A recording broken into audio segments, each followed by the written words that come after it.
A paz do Senhor Jesus, povo abençoado, Deus abençoe a nossa vida, a nossa casa, a nossa família. Que em nome de Jesus, tudo coopere para o nosso bem nesse dia e para a nossa vida toda. Que seja feita a vontade do Senhor em nós. Que em nós cumpra-se a vontade do Pai e que a gente fique feliz e satisfeito de cumprir o desejo do coração de Deus, porque nós somos cristãos e a gente tem que ter vontade de fazer o querer do nosso Pai.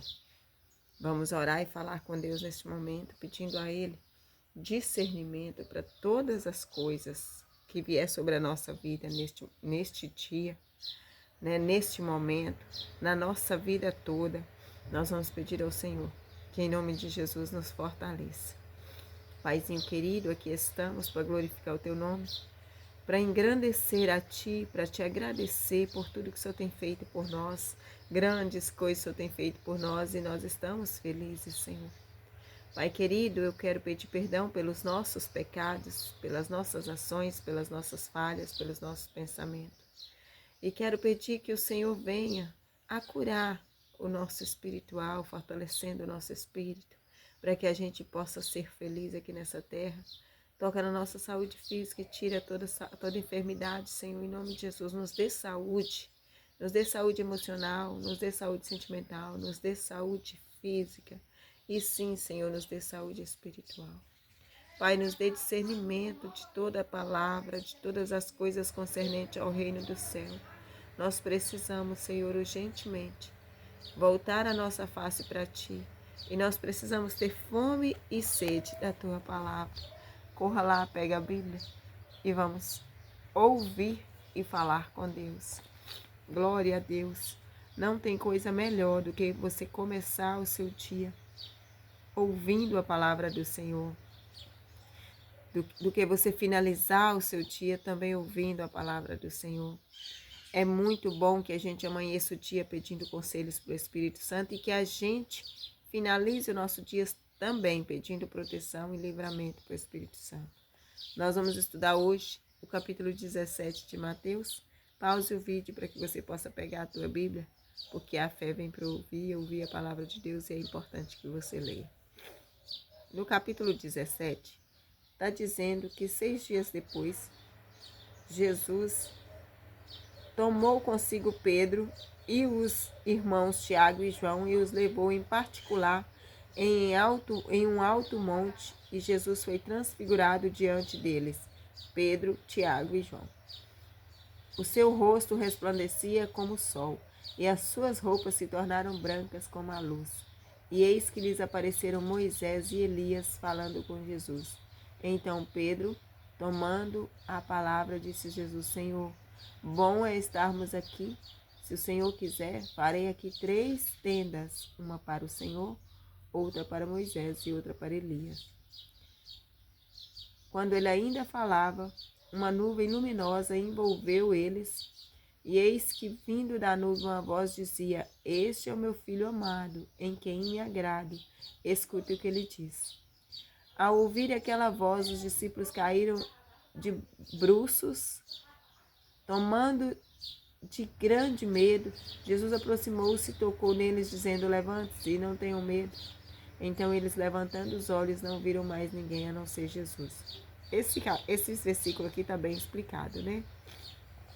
Glória a Deus, que privilégio, né? De Pedro, João e Tiago estar com Jesus ali naquele momento. No versículo 9 está dizendo: Ao descerem do monte, Jesus lhe ordenou: Não contem a ninguém o que vocês viram, até que o Filho do Homem ressuscite dentre os mortos. Mas os discípulos perguntaram a Jesus: Por que então os escribas dizem, se necessário, que Elias venha primeiro? Jesus respondeu: De fato, Elias virá e restaurará todas as coisas. Eu, porém, lhes digo que Elias já veio e não reconheceram. Pelo contrário, fizeram com ele tudo o que quiseram. Assim também o Filho do Homem irá sofrer nas mãos deles. Então os discípulos entenderam que ele estava se referindo a João Batista. Então aqui nesses versículos que a gente acabou de ler, dá o que entender que Elias era João Batista. No versículo 14 está dizendo: quando eles chegaram para junto da multidão, um homem se aproximou de Jesus, ajoelhou-se e disse: Senhor, tenha pena do meu filho, porque ele tem convulsões e sofre muito, pois muitas vezes cai no fogo e outras tantas cai na água. Apresentei-o aos seus discípulos, mas eles não puderam curá-lo. Jesus exclamou: ó geração incrédula e perversa, até quando estarei com vocês? Até quando terei de aguentá-los? Tragam o menino até aqui. Jesus repreendeu o demônio e ele saiu do menino. E desde aquela hora o menino ficou curado. Então os discípulos, aproximando-se de Jesus, perguntaram em particular: por que motivo nós não podemos expulsá-lo? Jesus respondeu: por causa da pequena fé de vocês. Pois em verdade lhes digo que se tiverem fé como um grão de mostarda, dirão a este monte: mude-se daqui para lá, e ele se mudará. Nada lhes será impossível. Mas esse tipo de demônio só se pode se expulsar por meio de oração e jejum. Então aqui é onde a gente acabou de ler. Alguém levou um rapaz, uma criança, um menino, para os discípulos curar. Mas os discípulos não conseguiram expulsar o demônio daquele menino. Então o pai levou o menino para Jesus. Então levaram o menino para Jesus. E quando chegou perto de Jesus, Jesus chamou os discípulos de geração incrédula e falou para eles: até quando eu vou ficar aqui com vocês? E aí Jesus expulsou o demônio daquele menino. E os discípulos perguntaram a Jesus: por que a gente não conseguiu expulsar o demônio dele? Aí Jesus falou: por causa da fé de vocês, que é pequena. Então, e muitas vezes na nossa vida a gente não consegue mandar embora a enfermidade, a gente não consegue expulsar o mal da nossa vida por causa da nossa pouca fé. E aí Jesus fala: e alguns demônios só se expulsa, esse tipo de demônio só se expulsa com jejum e oração. Então Jesus está dando aí a estratégia. Qual a estratégia para expulsar da sua vida a enfermidade? Porque Jesus falou que os discípulos teriam autoridade para expulsar demônios, para curar toda enfermidade. Então o segredo está aí, Jesus revelou. É você ter fé, mandar sair e acreditar que vai sair, porque não é no teu nome que a enfermidade vai sair. Não é no teu nome que a batalha espiritual que você está vivendo aí, tá tendo fraqueza espiritual, não é no teu nome que você vai expulsar todo o mal da sua vida, é no nome de Jesus. Então expulsa esse mal que está sobre a sua vida, atrapalhando a sua vida espiritual. Expulsa esse mal que está sobre a sua vida, atrapalhando a sua vida emocional. Expulsa esse mal que está na sua vida, atrapalhando você de ser feliz com bombardeio na sua mente. Expulsa essa enfermidade física da sua vida. Em nome de Jesus. Não é no seu poder, é no poder de Jesus. É no sangue de Jesus que tem poder. E aqui ele fala que aqueles demônios não se expulsavam a não ser com jejum e oração. Então, ele está dando para a gente um conselho. Jejum e oração expulsa aquilo que você mandou sair e não sai. Se você mandou sair através da tua fé e não saiu, com jejum e oração vai sair. Vai sair o mal, vai sair a enfermidade, vai sair a contenda, vai sair a inveja, vai sair os ciúmes, vai sair tudo isso que está aí que não é para estar. Com jejum e oração. Glória a Deus, aleluia. Obrigada, Jesus, por essa revelação. Por essa palavra maravilhosa que nos trouxe edificação. No 22 está dizendo: quando eles estavam reunidos na Galileia, Jesus lhe disse: o Filho do Homem está aqui para ser entregue nas mãos dos homens. E eles matarão, mas no terceiro dia ele ressuscitará. Então os discípulos ficaram muito tristes. Os discípulos ficaram tristes de saber que ele ia morrer, e ia sofrer pela morte. Mas nem se lembraram, ele vai ressuscitar depois de 3 dias. Então, ia ser uma tristeza momentânea, porque depois a alegria seria para sempre, porque ele ia ressuscitar e viver para sempre. Logo depois, está escrito que quando Jesus e os discípulos chegaram a Cafarnaum, os que cobravam o imposto das 2 dracmas se dirigiram a Pedro e perguntaram: o mestre de vocês não paga as 2 dracmas? Não? Pedro respondeu: claro que paga. Quando Pedro estava entrando em casa, Jesus adiantou, dizendo: Simão, o que você acha? De quem os reis da terra cobram imposto ou tributo, dos seus filhos ou dos estranhos? Quando Pedro respondeu: dos estranhos, Jesus lhe disse: logo, os filhos estão isentos. Mas para que eles não se escandalizem, vá ao mar, joga o anzol e puxe o primeiro peixe que fisgar. Ao abrir a boca do peixe, você encontrará uma moeda. Pegue essa moeda e entregue aos cobradores para pagar o meu imposto e o seu imposto. Olha aí. Olha aí. Jesus, provedor. Nesse capítulo aqui que a gente leu, no capítulo 17. O aprendizado que trouxe para a nossa vida é que a gente tem que ter fé. Foi quando Jesus disse que a fé dos discípulos era pequena para curar aquele menino. E a gente deve jejuar e orar quando a gente estiver orando por uma causa e aquilo não estiver acontecendo.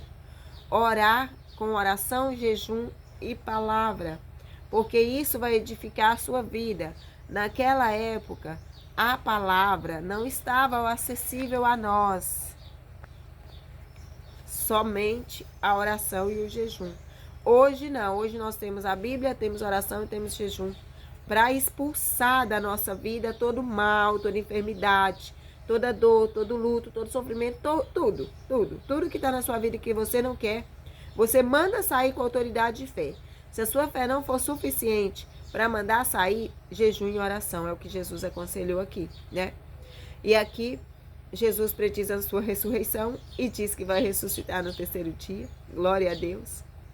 E aqui Jesus também honra a autoridade daquele lugar. Jesus, no caso aqui, não era nem permitido eles cobrar imposto de Jesus. Mas para que eles não se escandalizassem, ou para que eles não vissem Jesus como um mau exemplo, ele preferiu pagar os impostos. E mandou Pedro pegar um peixe, que dentro da boca do peixe ia estar a moeda para ele e para Jesus, para pagar o imposto dos dois. Jesus é provedor e a gente sabe disso. Quanto mais a gente estuda a Bíblia, mais certeza a gente tem que Jesus é provedor. Em nome de Jesus, creia nesse Jesus. Vamos orar para finalizar o vídeo, porque o capítulo 17 acabou. Mas acabou trazendo uma lição importante para nós. Em nome de Jesus, manda sair todo o mal que está na sua vida. E se não sair, ore e jejue por essa causa. Vai sair. Os passarinhos estão ali fazendo barulho, fazendo festa ali. Não se importe com o barulho deles, né? Não podemos calar a voz deles, né? Nem queremos. Vamos orar? Pai querido, Deus maravilhoso, Deus onipotente, Deus onisciente, aquele que tudo vê, o dono de todas as coisas, o Criador do mundo, nosso Pai, nosso Pai. Oh, Paizinho querido, Jesus aqui demonstrou um exemplo maravilhoso. E Ele nos deu uma estratégia maravilhosa. Expulse o demônio na sua vida, expulse a enfermidade da sua vida, expulse todo o mal da tua vida com fé. Creia que ele vai sair em nome de Jesus. Mas se ele não sair, ore e jejue para que esse mal que está sobre a sua vida, essa dor e sofrimento, saia em nome de Jesus. Obrigada, Senhor, por mostrar para a gente que Jesus é provedor, que não importa se as portas são fechadas, não importa se a gente perdeu o emprego, não importa o que acontecer na nossa vida, o Senhor é provedor, o Senhor vai nos sustentar até que o Senhor abra a porta. O Senhor vai nos dar estratégia para ir atrás daquilo que o Senhor quer nos dar. E se o Senhor não quiser que a gente vá atrás, o Senhor vai jogar nas nossas mãos. Ô Jesus, eu creio nisso, eu creio de todo o meu coração, que o Senhor é provedor. Louvado seja o nome do Senhor Jesus, agora e para sempre. Amém. Pessoal, vamos aproveitar que o capítulo foi pequeno e eu vou contar um testemunho de provisão do Senhor. Teve uma época que eu queria muito pagar o casamento da minha filha. E aí eu não tinha esse dinheiro meu, né? Eu tinha esse dinheiro, mas eu tinha um compromisso com esse dinheiro. E Deus sabia que eu tinha esse compromisso com esse dinheiro.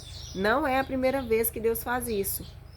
Me supre financeiramente para que eu não tenha que pegar aquele dinheiro que não é meu, né? Então eu tinha lá o dinheiro que era para pagar o casamento, mas ele não era meu. E aí eu falei, Senhor, eu vou pegar aquele dinheiro emprestado, mas eu não tenho como pagar agora. Eu, na verdade, vou pegar porque eu quero sim, Senhor, pagar esse casamento. É uma promessa do Senhor, né? Porque Deus quer que a gente se case, viu? Deus espera da gente o casamento porque Deus manda a gente ficar debaixo de autoridade humana. Tá escrito lá nas cartas de Paulo, né? Que a gente deve se submeter às autoridades. Então, o casamento, antes dele acontecer, até na igreja, né? Tem que se casar no cartório. Então, eu queria muito que ela se casasse para que ficasse bem diante da lei dos homens casada. Porque diante de Deus, Deus o abençoou, né? Deus abençoou a vida dela, abençoou o casamento dela. E Deus, e depois que ela se casou no cartório, ela foi lá para pedir, né? Porque Deus orar nas alianças, orar neles dois, para que Deus o abençoasse, para a honra e glória do Senhor, tudo aconteceu perfeitamente. Então, eu tirei esse dinheiro e paguei no cartório. E falei com o Senhor, eu simplesmente falei, Senhor, eu tô tirando esse dinheiro daqui, eu preciso colocar ele aqui de volta depois. Quando foi no mês que eu ia receber, aquele dinheiro que eu tinha tirado do lugar caiu na minha conta. E não tem como esse dinheiro ter caído da minha conta alguém depositar, porque essa conta que eu tenho é só eu que tenho os dados dela. Então, eu creio de todo o meu coração que foi o Senhor restituindo aquilo que eu tinha falado. Eu nem cheguei a pedir. Eu só falei, Senhor, agora eu tô pegando, mas eu vou colocar de volta no lugar. Então, ele me supriu a necessidade do que eu tinha tirado, porque era uma obra benigna, né? Eu estava fazendo uma obra boa na vida de alguém. Eu sei, essa alguém era minha filha, mas era uma promessa do Senhor o casamento dela, como é uma promessa do Senhor, para a honra e glória do Senhor, que cada um dos meus filhos se case e ande conforme a vontade do Pai. Então, o casamento aqui, as pessoas falam unidos com fé, casado é. Sim, tudo bem, eu entendo que você pense que é casado, e se você pensa, o Senhor sabe de todas as coisas. Mas de acordo com a lei dos homens, o casamento deve ser feito no papel, você deve assinar, aquilo deve ser registrado. E com a lei de Deus, até que eu, para casar na igreja católica, eu precisei casar no cartório. Eles não me casariam na igreja católica sem o papel do cartório. Então, às vezes, você que está aí, que está me ouvindo, né? Não sei se alguém que está me ouvindo aí, que ainda não se casou, mas tem uma família, mora com o marido, né? Ou mora com a esposa. Deixa o Espírito Santo arder dentro do seu coração o desejo de se casar. É necessário ir lá no cartório, porque a lei dos homens tem que ser cumprida também, né? Nós estamos debaixo de autoridade, né? A autoridade humana é a autoridade de Deus.